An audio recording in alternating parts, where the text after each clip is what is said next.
The big five mass extinctions in Earth's history, when life collapses. From the familiar dinosaurs and pterosaurs to the ancient trilobites, the story of life on Earth fascinates many NNBUT within paleontology. The concept of extinction holds universal intrigue. We'll explore Earth's most significant extinction events, what disappeared, when, and critically, why. An extinction feels like a constant now, a natural end to all beginnings. And we've long known that species could vanish, especially with human impact, like the dodo. However, the idea of mass extinctions, periods where vast numbers of diverse life forms disappeared globally, was inconceivable until Georges Cuvier's work in the early 1800s. Cuvier, by studying fossil layers, observed dramatic, abrupt changes in animal life, with entire groups vanishing and new ones appearing. He proposed that global catastrophes caused these, quote, revolutions. While Charles Darwin's ideas of gradual evolution later downplayed extinctions, the concept resurfaced. NNTHE modern understanding of mass extinctions was truly established by Jack Sepkoski and David Raup in the late 1970s and early 1980s. Without modern technology, they painstakingly mapped the history of Earth's biodiversity by tracking countless animal families. Their groundbreaking work, presented in simple graphs, became the cornerstone of extinction studies. These graphs revealed a long-term increase in life's diversity, punctuated by catastrophic drops, where huge percentages of families disappeared, indicating profound ecological collapses. These dramatic declines were identified as major mass extinction events. While many smaller extinctions are now recognized, Sepkoski and Raup initially highlighted the Big Five: the End-Ordovician, late Devonian, End-Permian, the largest, End-Triassic, and End-Cretaceous, the dinosaur extinction. These events represent pivotal moments where life on Earth was fundamentally reset. Part 1, the End-Ordovician Extinction, a deep dive into a forgotten catastrophe. NNTHE, Ordovician Silurian Mass Extinction Event, stands as a monumental, yet often overlooked chapter in Earth's deep history. By the metric of biological family count, it holds the somber distinction of being the second largest extinction event the planet has ever witnessed, surpassed in magnitude only by the truly devastating Permian-Triassic extinction, often referred to as the Great Dying. This means that a truly significant proportion of the diversity of life on Earth vanished during this period.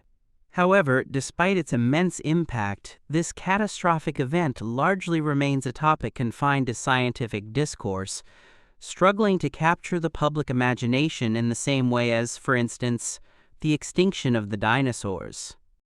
The fundamental reason for this widespread unfamiliarity can be attributed to the nature of its primary victims, organisms that are, to the average person, relatively obscure. Brachiopods, marine invertebrates resembling bivalves but with a distinct internal anatomy, and bryozoans, colonial animals often forming intricate moss-like structures, comprised a significant portion of the biodiversity lost. These creatures, while ecologically vital in their time, simply do not possess the same iconic status as the charismatic megafauna of later epochs. While the extinctions certainly impacted a broader range of life, including early corals and the once ubiquitous trilobites, the most visually recognizable casualties were arguably the large, straight-shelled Ordovician nautiloids and other mollusks. These impressive cephalopods, some reaching lengths of several meters, were apex predators of their time and are occasionally depicted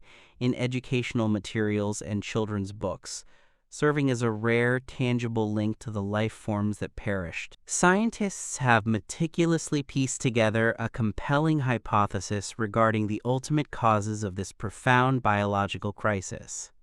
NNTHE prevailing theory points to a catastrophic one-two punch, a combination of significant marine regression, and a profound late Ordovician glaciation event. The marine regression refers to a dramatic drop in global sea levels, causing vast shallow seas to retreat from continental shelves. These shallow, sunlit waters were incredibly productive ecosystems, teeming with a diverse array of life.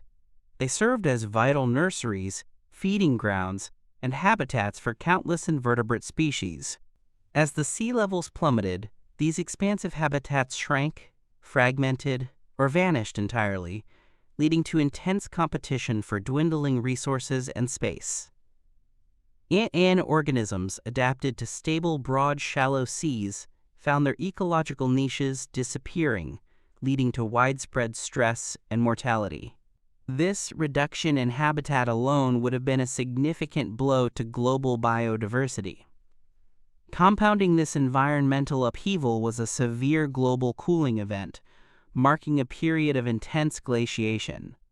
This epoch saw the formation of immense ice caps primarily on the supercontinent Gondwana.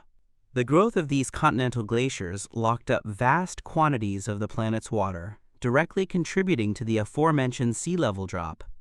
End-Triassic expansion of ice sheets drastically altered ocean currents, disrupted global climate patterns, and led to a significant decrease in average global temperatures. Many marine organisms are highly sensitive to temperature fluctuations, and this rapid cooling pushed countless species beyond their physiological tolerances. And imagine a world where tropical waters suddenly become temperate, and temperate waters become frigid. Such a dramatic shift would have been devastating for marine life. The primary driver for this extensive glaciation is believed to be the geodynamic movement of the supercontinent Gondwana. During the late Ordovician, Gondwana drifted to a position centered over the South Pole.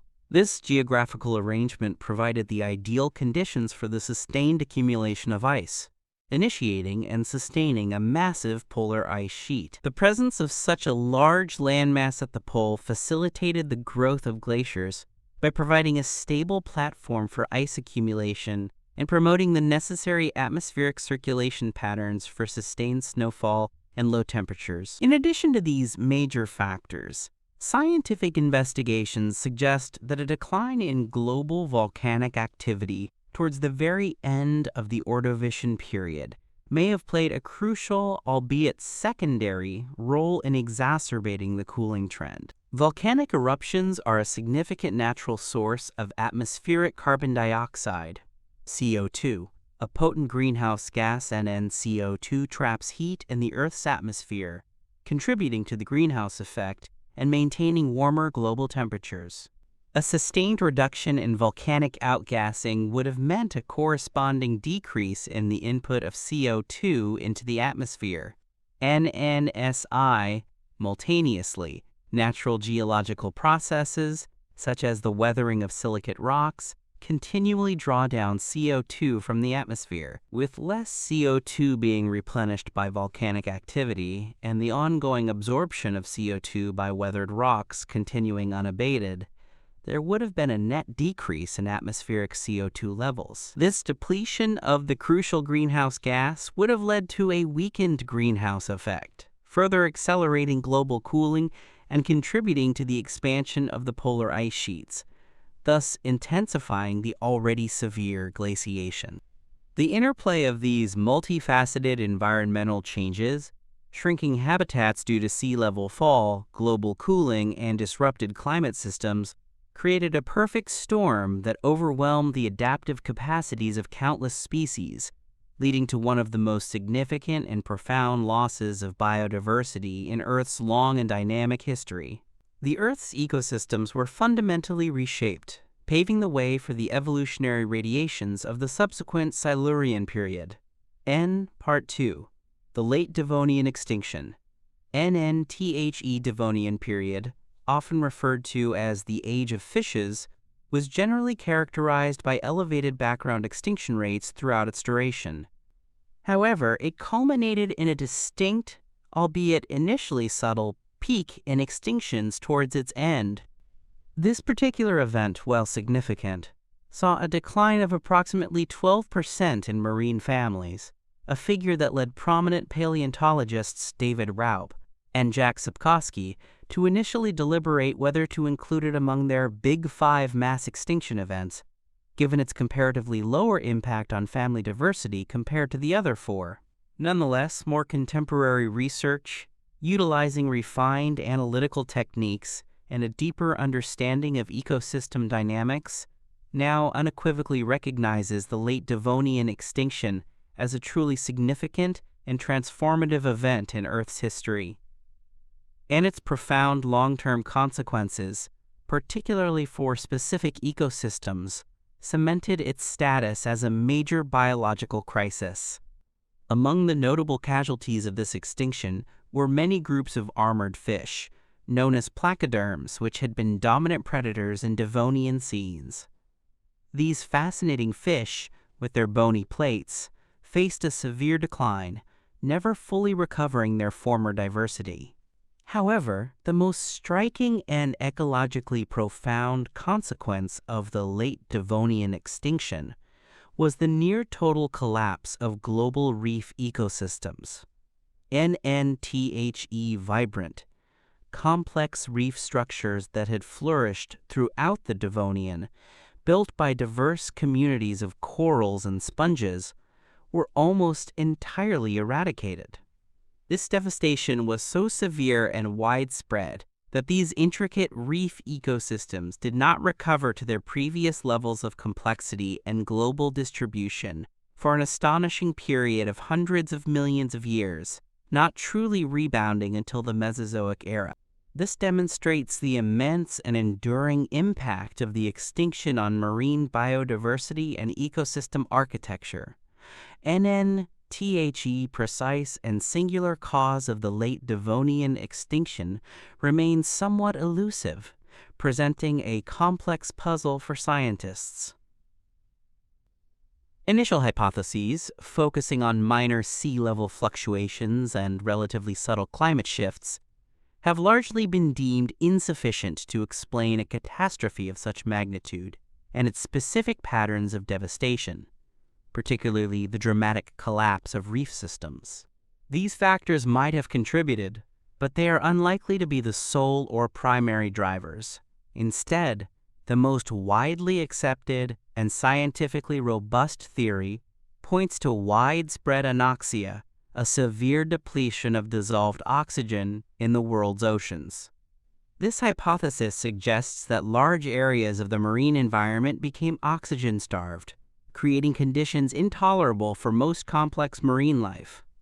NNTHE implications of widespread anoxia are dire, as oxygen is fundamental for the respiration and survival of nearly all multicellular organisms.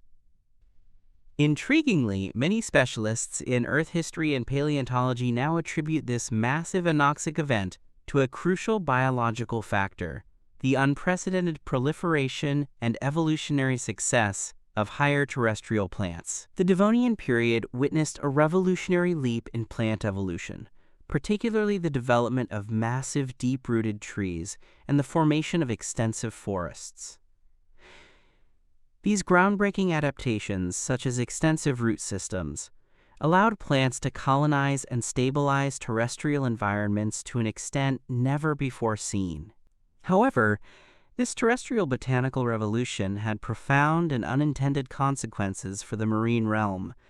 NNTHE extensive root systems of these new, massive trees significantly weathered rocks and soil on land, leading to unprecedented levels of soil erosion.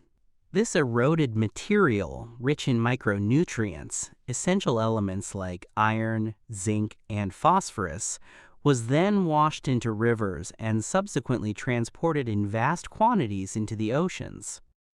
This massive influx of micronutrients into marine environments acted as a powerful fertilizer, fueling colossal blooms of phytoplankton, microscopic marine algae. With an abundance of nutrients, these tiny primary producers reproduced at an exponential rate, creating enormous populations across vast stretches of the ocean. Knowing live, these phytoplankton blooms would have been incredibly productive. But upon dying, their vast organic mass sank to the seafloor. As this immense quantity of organic matter decomposed, it was broken down by bacteria and other decomposers, a process that consumes vast quantities of dissolved oxygen from the surrounding water. This intense biological oxygen demand created widespread anoxic and even euxinic, oxygen-free and hydrogen sulfide-rich conditions in the oceans. Marine life, particularly sessile organisms like sensitive reef builders, corals and sponges, and organisms with high oxygen requirements, would have been suffocated by these deoxygenated waters. The formation of these extensive dead zones decimated marine ecosystems, leading to the dramatic losses observed in the fossil record and fundamentally altering the course of life in the oceans. Part 3. The Permian-Triassic Extinction. The Permian-Triassic Mass Extinction Event, often ominously referred to as the Great Dying, holds the grim distinction of being the most devastating and profound biological crisis in the entire 4.5 billion-year history of Earth. Its sheer magnitude is almost unfathomable. A staggering 96% of all marine species perished, 70% of terrestrial vertebrate species were wiped out, and 57% of all biological families vanished from the planet. This means that well over 1/2 of Earth's total biodiversity was extinguished in what was a geological blink of an eye, fundamentally resetting the course of life on Earth. This unparalleled catastrophe, therefore, demands an equally extraordinary and comprehensive explanation, given its truly global and pervasive impact across all ecosystems. On land, the devastation was equally severe. Many of the dominant terrestrial life forms of the Permian period disappeared entirely. Giant amphibians, which had flourished in various forms, along with diverse groups of parareptiles and cotylosaurs, faced near-total annihilation. Most therapsids, a group of synapsids that included the direct ancestors of mammals and were widespread and diverse during the Permian, also vanished. Only a select few lineages of mammal-like reptiles managed to survive the harrowing transition into the Triassic period, and it was from these resilient survivors that all subsequent mammals, including ourselves, eventually evolved. The terrestrial ecosystems were utterly transformed, with vast ecological niches left vacant, awaiting the next wave of life. NNTHE primary and widely accepted cause of this cataclysmic event is believed to be directly linked to the formation of the supercontinent Pangaea. The assembly of this colossal landmass brought together nearly all of Earth's continental crust into one immense landmass. And as the continents collided and amalgamated, a profound environmental consequence was the dramatic disappearance of vast epicontinental seas. These were shallow, expansive marine habitats that covered large portions of the continental shelves and interiors, forming warm, nutrient-rich environments that were extraordinarily biodiverse. They served as vital nurseries and feeding grounds for countless marine species. The continental collisions caused these areas to be uplifted, effectively elevating the land and eliminating these vast expanses where an immense diversity of marine life thrived. This forced the remaining marine life into increasingly constricted and minuscule continental shelf environments, leading to intense competition, reduced resources, and heightened vulnerability to other environmental stressors. Crucially, this period of immense tectonic activity and continental collision also triggered an episode of unprecedented and truly colossal volcanism. The most significant and well-studied manifestation of this was the eruption of the Siberian Traps.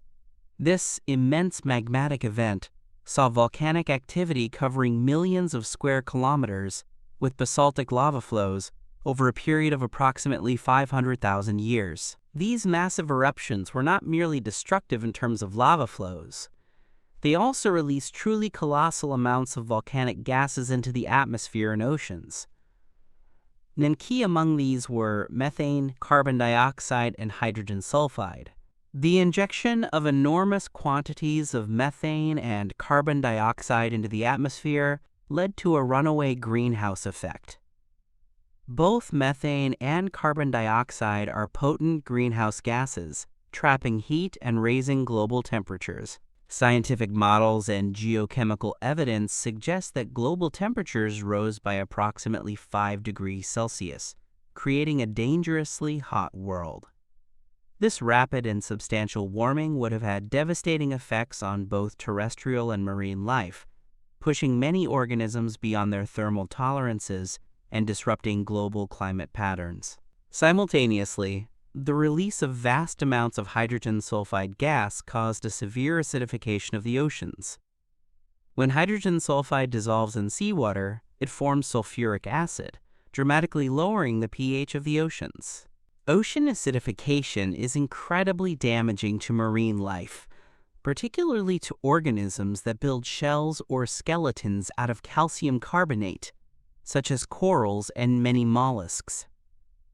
And it disrupts their ability to form and maintain these structures, effectively dissolving their homes and bodies and profoundly disrupting marine chemistry and food webs. Furthermore, the rising global temperatures created by the greenhouse gases could have triggered a catastrophic positive feedback loop known as the methane hydrate gun.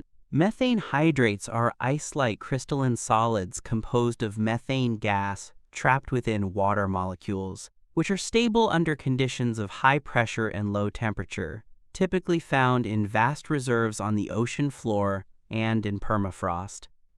As global temperatures rose, the warming ocean waters could have destabilized these frozen methane deposits, leading to the rapid and massive release of vast reserves of methane gas into the atmosphere. Since methane is an even more potent greenhouse gas than carbon dioxide, this sudden influx would have further intensified global warming in a catastrophic feedback loop, driving temperatures even higher and pushing Earth's climate system into an extreme state that proved lethal for the vast majority of life. The combination of these interwoven and mutually reinforcing destructive mechanisms created the ultimate catastrophe that defines the Permian-Triassic extinction. In Part 4, the End-Triassic extinction. The fourth major mass extinction event in Earth's history transpired at the close of the Triassic period, a pivotal moment when life was undergoing significant evolutionary innovations and radiations.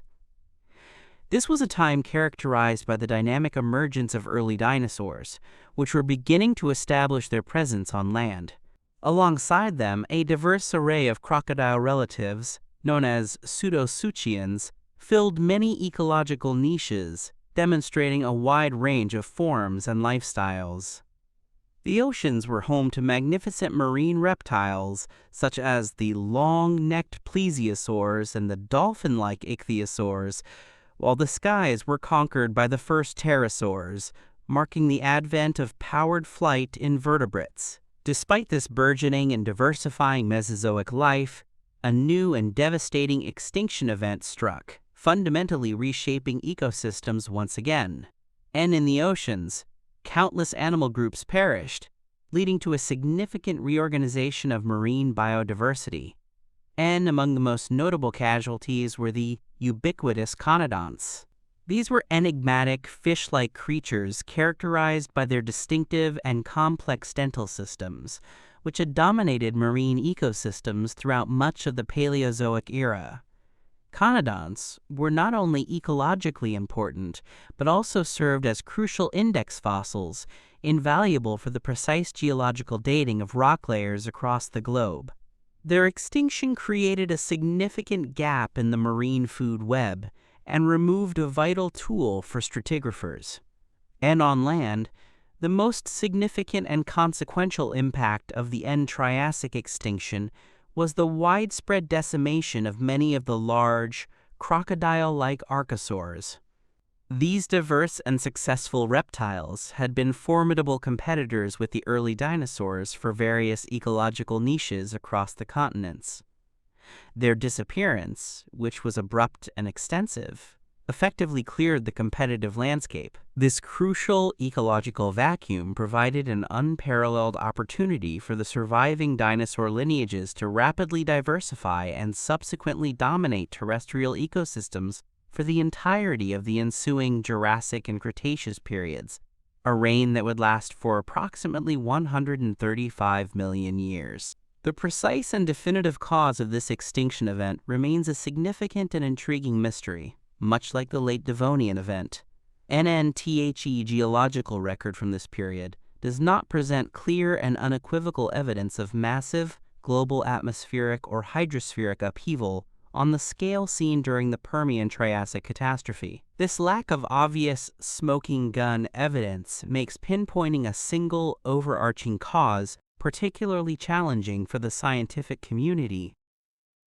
Some theories propose that the extinction might have been primarily driven by internal ecosystem restructuring, perhaps a result of intense competition or cascading trophic failures, rather than a single external cataclysm. In this view, the rise of more efficient or better adapted groups, such as early dinosaurs, could have outcompeted and gradually pushed others to extinction, accelerated by smaller environmental changes.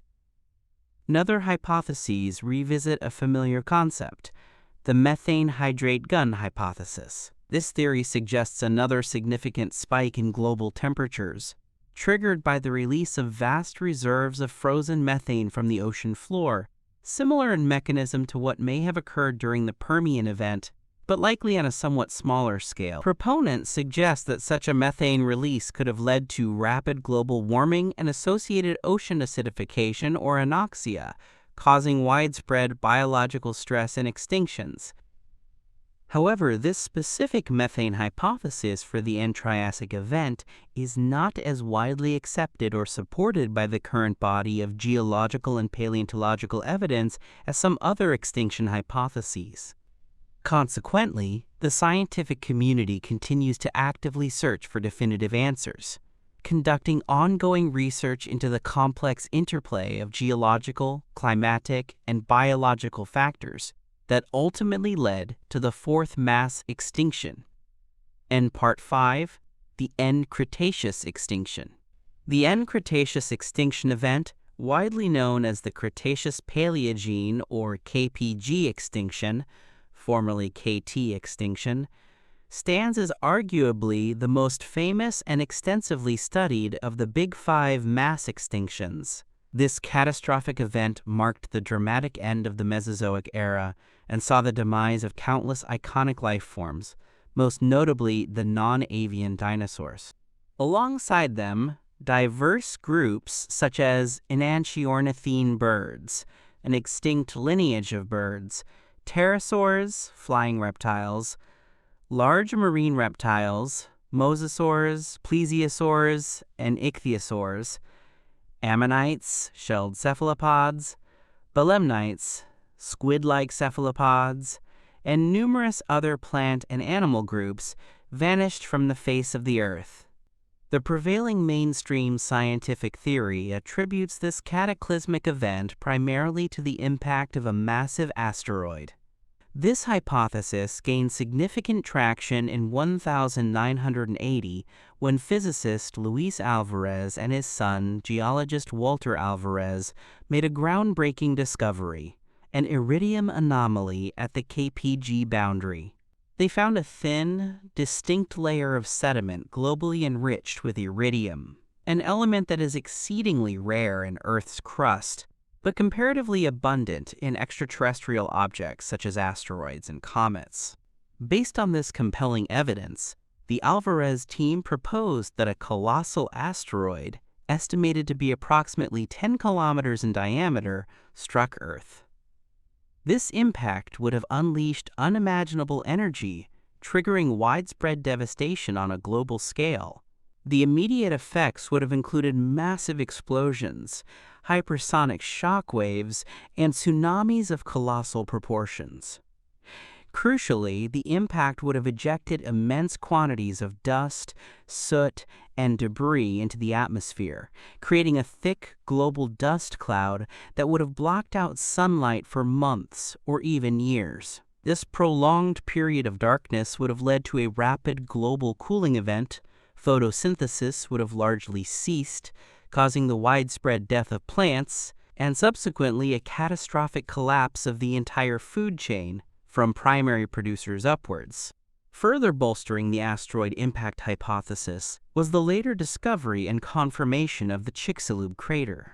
Located beneath the Yucatan Peninsula in the Gulf of Mexico, this immense circular structure, approximately 200 kilometers in diameter, precisely matches the size and age expected from such a cataclysmic impact event at the KPG boundary.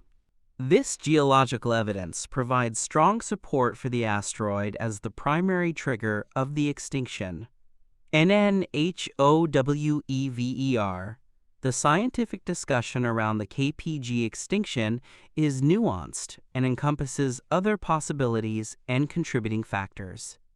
For instance, the discovery of other impact craters of a similar age around the world has led some researchers to suggest the possibility of multiple impacts, perhaps from a fragmented asteroid or a cometary shower, which could have amplified the overall environmental disruption. An alternative or complementary hypothesis points to massive volcanic activity, particularly the eruptions of the Deccan Traps in India. This immense volcanic province also released vast amounts of iridium, which can be brought up from Earth's mantle by deep volcanic activity, and colossal quantities of volcanic gases, including sulfur dioxide, carbon dioxide, and methane, over hundreds of thousands of years. These emissions could have caused significant climate change, periods of warming followed by cooling due to aerosols, and widespread ocean acidification, stressing ecosystems even before the asteroid impact. Many scientists now consider the Deccan Traps volcanism to be a significant contributing factor, weakening ecosystems and making life more vulnerable to the final asteroid strike. Numberless widely accepted or largely dismissed hypotheses have also been proposed over the years. Some suggested a supernova explosion, a massive stellar explosion, in Earth's vicinity, or even a sudden, inexplicable increase in Earth's gravity. More recently, hypotheses such as a supervirus targeting dinosaurs or alkaloid poisoning from flowering plants causing their demise have been largely dismissed due to a lack of consistent evidence and biological implausibility on a global scale. However, a more compelling and intricate uniformitarian argument has also emerged, suggesting a deeper, long-term ecological vulnerability that might have predisposed dinosaurs to extinction. This argument posits that a massive, earlier extinction of plants occurred approximately 40 million years prior to the KPG event, driven by the remarkable evolutionary rise and diversification of flowering plants, angiosperms. And this profound shift in terrestrial flora profoundly altered global ecosystems. The ascendancy of fast-growing, quickly colonizing flowering plants displaced many of the older gymnosperm-dominated forests. This ecological revolution triggered a cascading effect throughout food webs, including significant changes in insect communities, which co-evolved with flowering plants, and, crucially, the rise and diversification of small, warm-blooded mammals. These increasingly successful mammals, with their active metabolisms, are hypothesized to have become increasingly effective predators on dinosaur eggs and juveniles.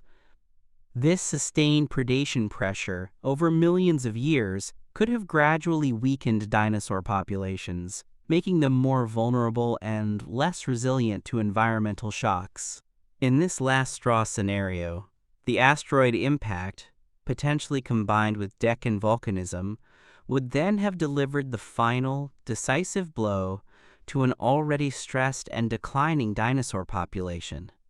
And ultimately, the debate regarding the End-Cretaceous extinction, and indeed all mass extinctions, continues to evolve. While the asteroid impact remains the most direct and widely accepted immediate cause, scientists are increasingly favoring a complex interplay of multiple factors, environmental, geological, and biological, for each extinction event, rather than attributing such profound changes to a single isolated cause. This holistic approach provides a richer and more accurate understanding of these pivotal moments in Earth's history.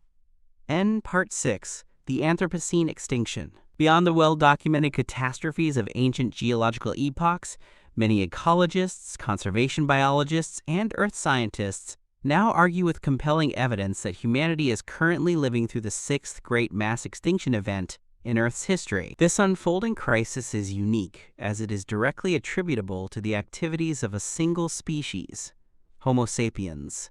The profound irony of this situation is that the scientific concept of mass extinctions was largely recognized and understood by humanity around the same period that it arguably began to become the predominant cause of another one. This self-awareness offers both a grim realization and a potential path towards mitigation. Accumulating evidence strongly suggests that human activities are driving unprecedented rates of species loss, far exceeding the natural background extinction rates that have characterized most of Earth's history. These background rates represent the typical rate at which species go extinct due to localized events, disease, or natural competition, rather than planet-altering catastrophes. Historical examples serve as stark reminders of direct human-caused extermination. The dodo, a flightless bird endemic to Mauritius, was driven to extinction by hunting and introduced species within a century of human contact. And Steller's sea cow, a massive marine mammal, was hunted to extinction for its meat and blubber within 27 years of its discovery. Perhaps most famously, the passenger pigeon, once numbering in the billions and forming flocks that darken the skies, was completely wiped out by overhunting and habitat destruction in the early 20th century. These are but a few of the many species lost directly due to human actions. However, the impact of humanity extends far beyond direct killing or hunting. Habitat destruction stands as one of the most significant drivers of species loss. The relentless expansion of human urbanization, the conversion of vast natural landscapes for agriculture to feed a growing population, and widespread deforestation for timber and land clearance are radically altering and fragmenting ecosystems globally. These activities destroy the homes and food sources of countless species, pushing them towards extinction. The introduction of invasive species by human transport, either intentionally or accidentally, further exacerbates the crisis. Non-native species, such as rabbits in Australia or the brown tree snake in Guam, can outcompete native species, introduce new diseases, or disrupt delicate ecological balances, leading to the decline and extinction of endemic flora and fauna. Climate change, driven primarily by anthropogenic greenhouse gas emissions, is yet another profound factor, altering temperatures, precipitation patterns, sea levels, and ocean chemistry at a rate faster than many species can adapt, leading to habitat shifts, phenological mismatches, and increased extinction risk. Tragically, we are losing species at an alarming rate, often before they are even scientifically documented or understood. Many unknown species, particularly in biodiverse but rapidly disappearing regions like tropical rainforests, are likely vanishing before we even have a chance to discover them. Furthermore, human activities can inadvertently foster conditions for the emergence and spread of novel pathogens, with devastating consequences for wildlife. Examples include avian influenza, which can decimate bird populations, or the white nose syndrome, a fungal disease introduced to North America that has caused catastrophic declines in bat populations. The devastating chytrid fungus, which is thought to have spread globally through human activities, has already caused the extinction or severe decline of hundreds of amphibian species. particularly in the biodiverse regions of Central and South America, while other species throughout Earth's history have undoubtedly reshaped ecosystems through their presence and activities, such as the oxygenation of the atmosphere by early photosynthetic bacteria. The sheer scale, rapidity, and pervasive nature of human impact are unprecedented in the geological record. Current estimates paint a stark picture. Since the year 1900, over 470 species have gone extinct. This rate is orders of magnitude higher than the natural background extinction rate, which is estimated to be roughly 9 species per century. If this accelerating rate of species loss continues for millions of years, a time frame comparable to the duration of many past mass extinctions, it could potentially rival or even surpass the severity of the Permian-Triassic extinction, the Great Dying, in terms of overall biodiversity loss. The critical difference between this ongoing extinction event and all previous ones is that, unlike asteroids, supervolcanoes, or massive climatic shifts, humans are conscious, self-aware agents. We possess the unique capacity to understand the profound impact our actions have on Earth's biodiversity, and, crucially, the ability to choose to alter our course. The alarming and well-documented decline in insect biomass. For example, a 75% reduction in flying insect biomass in Germany over 30 years, and an estimated 2.5% global annual decline, alongside a 40% reduction in insect diversity in Germany, underscores the immense urgency of recognizing and acting upon this critical realization. The future of Earth's biodiversity, and indeed our own species, hinges on the choices we make today.